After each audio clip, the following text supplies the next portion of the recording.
इसको बचाने का प्रयास करना चाहिए, क्योंकि ये जनजातियाँ जो है ना, ये ऐसा स्थान में रह रहे हैं वर्तमान समय में जहाँ पे सरकार का किसी प्रकार से कोई लाभ नहीं मिल पा रहा है।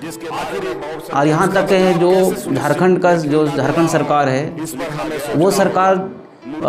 केवल बातों में बहुत सारे बोल जाते हैं, लेकिन धरती पर जो है वो मूलतः नहीं पहुँच पा रहा है, जिस कारण से ये जनजाति धीरे धीरे क्या हो रही है, जिस असुर जनजाति हैं केवल झारखंड में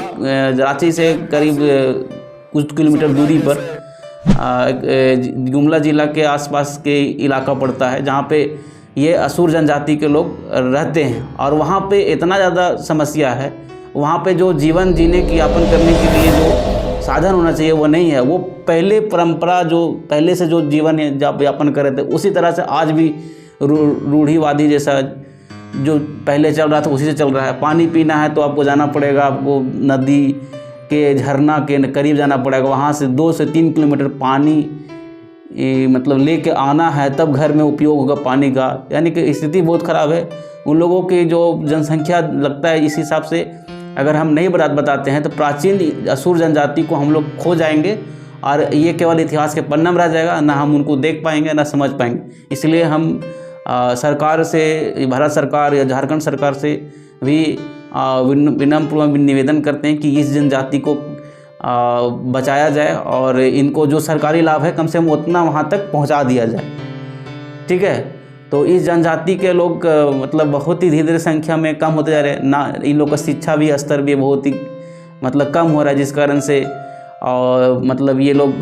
जो मुख्य धारा जो है जिसमें हम लोग के साथ मिल के समझना सोचना, वो उससे वो कहीं हद तक दूरी बन चुका है। इसलिए उनका जो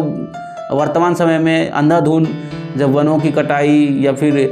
अंधाधुंध खनिज संसाधन को निकाला जा रहा है तो कहीं ना कहीं दोहन किया जा रहा है, और उस दोहन की वजह से उनका दैनिक जो जीवन पर बहुत ज़्यादा प्रभाव पड़ रहा है। तो कहीं ना कहीं जब ये सब चीज़ दोहन किया जा रहा है तो कहीं ना सरकार को उन पर ध्यान देना चाहिए, क्योंकि जंगल जो है ज़्यादातर क्या हो रहा है,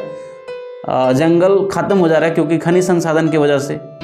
झारखंड में जो बॉक्साइट हो गया, बहुत सारे मिनरल्स जो है धातु, वो सभी मिलते हैं। इस वजह से उन लोग का भी जीवन पर बहुत ज़्यादा असर पड़ रहा है, क्योंकि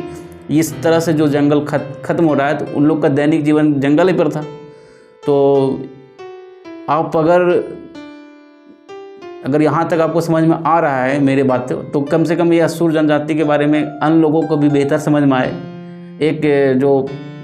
सिलेबस का हिस्सा ना मन करें, इसको हम अपने दैनिक जीवन में एक अलग तरीक़ा से